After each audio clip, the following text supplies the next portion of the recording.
Good morning, guys, and welcome back to the channel. We have been super busy over here, and I'm gonna get right into it and show you guys exactly what's going on. So right in here, this is officially our 5,000 watt inverter with our 800 amp hours worth of batteries. These are 12.8 volt batteries, so linked together they add up to 48 volts. Now I'm going to go through everything. I'm not a solar pro by any means, but I'm going to explain everything the best to my abilities. I did have somebody install, they basically built this rack for me right here. I didn't want to blow anything up. I didn't want to burn myself. I didn't want to electrocute myself.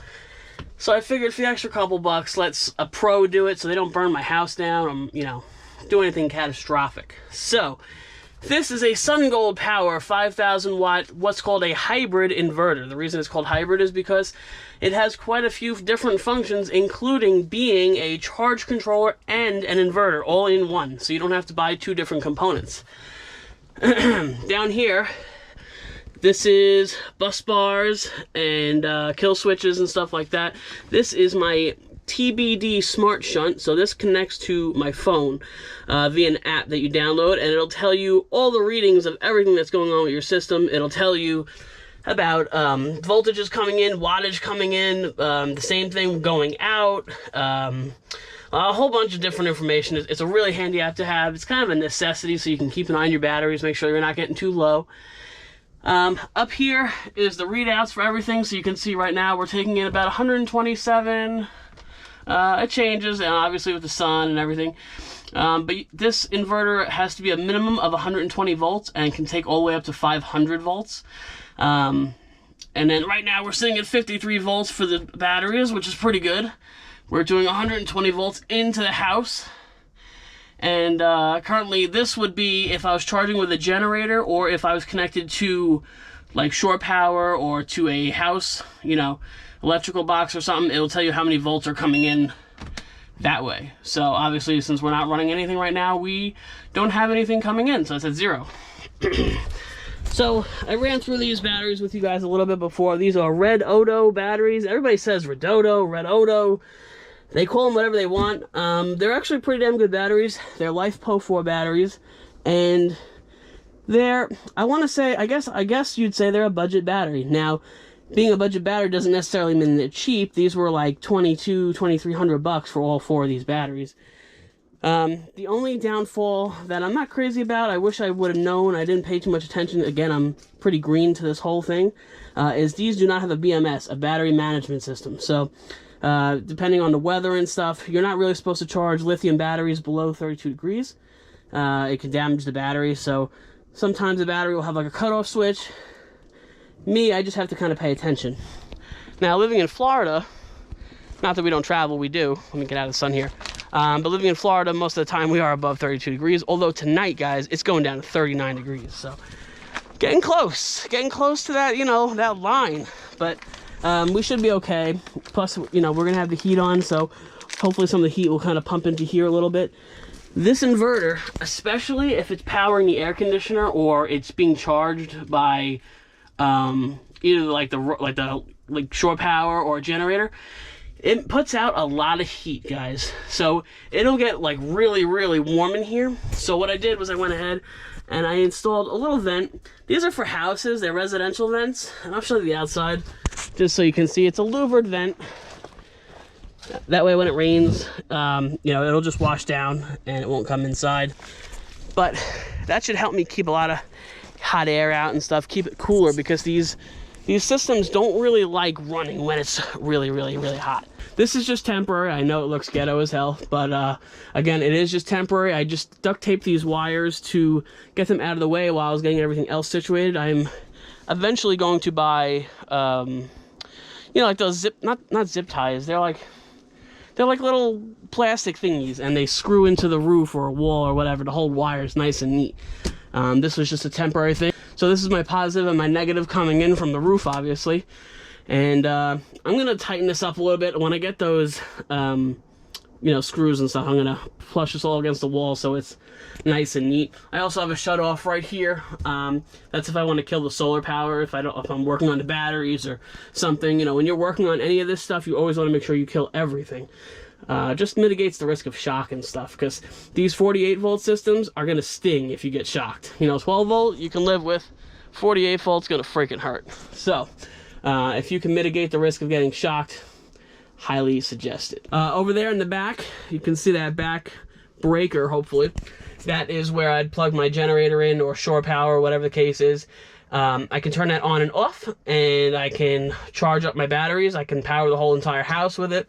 I can bypass the batteries if I wanted to. Usually I don't. Once these batteries are topped off, the inverter will go into like a float mode. It'll keep them topped off, and whatever power I need for the house, it'll suck directly from, you know, whatever it is, the inverter or the generator or the shore power. So it's a really smart inverter. They are a couple bucks. I think this one was, when I bought it, it was like $850, and then for Black Friday it went on sale for like $721. The company was really cool. I sent them out an email. They said, you know, I told them, hey, I just recently bought this and it went on sale, and they actually refunded me like I don't know, it was like 140 bucks, something like that. I think they gave me whatever the difference was plus the tax. So they're a pretty cool company. They take a little while to write back. That's the only thing. They don't have a phone number, which drives me nuts. You can either chat with them online or send them an email, so if you have an inquiry. Now, this inverter has quite a few different parameters. Parameters meaning the way you want it set up. You can kind of kick it in where if you're hooked up to a generator, certain types of generators, and if you're hooked up to house, like hardwired, you can set it where if your batteries go below a certain parameter, it'll kick in and suck power from either a generator, it'll kick it on automatically, or the shore power and start charging your batteries up. So it has a lot of good safety features, and it'll really save your butt in case it's like super cloudy out, maybe you're gone for the week or whatever, and you know, you're not home. That's the one downfall I gotta say though, guys. With this TBD Smart Shunt, it really sucks. I hope they're watching this, but it really sucks that you can't monitor it from when you're out. You know, it would be really nice if you can monitor this TBD Smart Shunt where you can link it to your like Wi-Fi router, and then, you know, just kind of like a Ring camera, you know, and then look at it wherever you are in the world. That would be fantastic. That way you can make sure, you know, your batteries are staying good, you're getting enough solar. You know, if your house needs a certain power for something while you're gone, maybe it's security cameras or something like that. That would be really nice. But unfortunately, it doesn't do it. And I was even looking at like the Renogy ones and stuff, and it all seems like they're all Bluetooth, so you have to be within the range. That's the other thing that kind of sucks on this one, is the range. If you guys are familiar with my layout inside, the dinette from here is probably, I don't know, I want to say 10-15 feet away, and that is the limit. So you get 10 or 15 feet of Bluetooth range, and then that's it. So like if I'm, you know, down there by the gate or something like that, or even like if I'm over here, it won't pick up. So that kind of sucks. I wish they would work on that. But if you guys are looking to save a couple bucks, TBD Smart Shunt and Renogy, if you put them side by side, they legit look the same. I'm really surprised. I think it's called Fusion Energy or whatever. I'm surprised they haven't gotten sued yet, because it looks identical. The only thing different is their apps. They pretty much tell you the same information, but they have a different layout. As far as solar goes, these are my positive and negative leads. I didn't do anything fancy. I did not want to drill into the roof more than I had to. So I just ran it down here nice and neat, zip tied it, bought one of these. These are for like power cords and stuff like that, and ran it right in here, and it's good to go. I'm going to show you up top real quick, just so you can see the final finished product. I know I've been showing it online and pictures and stuff, but this is like the overall thing, just in case you guys are looking to get into a solar system. I will say, if you want a nice solar system, like something where you can run your air conditioner off of, maybe during peak hours and stuff, let me turn this way. It's not going to be cheap, you know. But these are, I have 4 450 watt panels, so for a total of 1800 watts on the roof, which is quite a bit, especially for this roof size. If you haven't been following along, I made a mistake, and I don't know how, but I mismeasured these panels. They were way too big, really, and I had to pull my vents from the front and the back. so that I could fit 4 panels. Sorry, the sun is, I love the sun. It's doing great for the solar, but it's in my eye. But yeah, that's working great. Everything is wired up, buttoned up pretty good. Bolted everything down to the roof. But yeah, if you want a decent solar system on your roof, like say you wanted this 1800 watt system, all in, I think the 4 panels, I ordered 6, but if you wanted to just order the 4 like I have on here, they were, I think, $1,200 for the 4 of them, which is actually a really good price. The inverter was $721. The batteries were $2,200. I don't know. I'm going to put the total up above. I have to add it all up. And then the install, the guy who came by and wired everything up, and he brought, you know, all those thick copper battery terminal cables and stuff. I mean, that stuff's expensive. But he charged me $1,650, which was about half of quite a few other solar contractors that I had give me quotes. So, you know, try to do some shopping around. Of course, it's not always the best to do it with the cheapest person, but when I was talking to this guy on the phone, I was trying to vet him as much as I could, you know, with my limited solar knowledge, and he seemed to really know, you know, all the terminology and the batteries and stuff like that. So, you know, I went with him, but he showed up 4 hours late,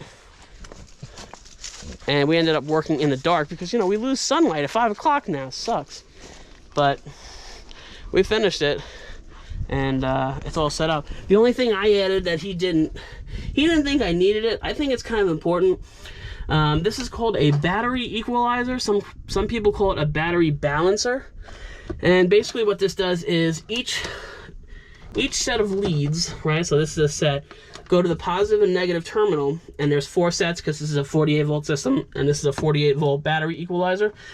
And basically what it does is it makes sure each battery is charged equally. So if this battery, let's say, has, you know, 12.5 volts, and this one has, you know, 12 volts, it'll take 2.5 volts from this battery and trickle charge this battery. That way they're level, okay? And it'll do that all across here so that all 4 of these batteries are level. Now you might say, Sean, why do you want to do that? Just in case you're new to solar. The reason you kind of want to do that is, especially if you have like a super sophisticated system like this, when you charge your batteries, whatever battery is the highest, if they're not all balanced and level, as soon as that highest battery is charged, it will stop taking in charge. It'll say, okay, we're full.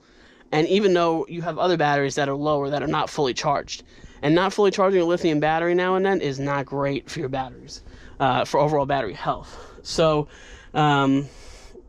also, it's also bad because if you, let's say you set your parameters to shut your system off at, you know, 48, 49 volts, just so you don't ruin the batteries, because you never really want to go below 48 volts with this system. So if you set it for 48 volts, let's say your lowest battery is now at 48 volts, but you have another battery or 2 batteries that are at like 50, 51, it'll shut the whole system down still, because your lowest battery is at 48. So if you have the whole system where it's just leveled off, one, it'll run a lot longer. It's much healthier for the batteries, and it's just more efficient. I noticed as soon as I hooked this up, now I tested these with a multimeter. They were all sitting at like 13.4 when I checked them. But I hooked this up anyway, and I noticed after I started charging these batteries with that on, I got a lot more efficiency. The batteries were lasting longer. The voltage wasn't dropping throughout the night as quickly and stuff. So I definitely think it's worth it. That one was about $50 online on Amazon, and I will put a link below. So if you guys want to check it out, you can. But yeah, so you know, the systems are expensive up front, but they're so worth it, man. I mean, we live in this quiet neighborhood in the woods. And it sucked having to run the generator all the time, even if I just wanted to run a fan or just wanted to watch the TV. And we have these battery power stations, you know, like a Jackery or something similar. But they just, unless you buy like the big $2,000-$3,000 ones, the batteries just don't last a long time. And then you're sitting there charging it up again. And it's just kind of a hassle, and I was just over it. And for the longest time, I was procrastinating spending this much money on a system because it's a lot of money. But it's worth it, and we're thrilled with it. The solar, guys, I'm thrilled about it. I just wanted to get it up for you guys. I'm sorry if I was rambling. If you guys have any questions about the setup, how much something costs, maybe, you know, whatever it is, I'll answer to the best of my knowledge. Again, I'm not a solar pro, but I have learned a ton doing this system, researching, and I actually kind of built the system with the solar tech who came by. So, and I was asking question after question after question. So I know quite a bit. You guys have a great day, and I'll see you guys in the next video. Bye, guys.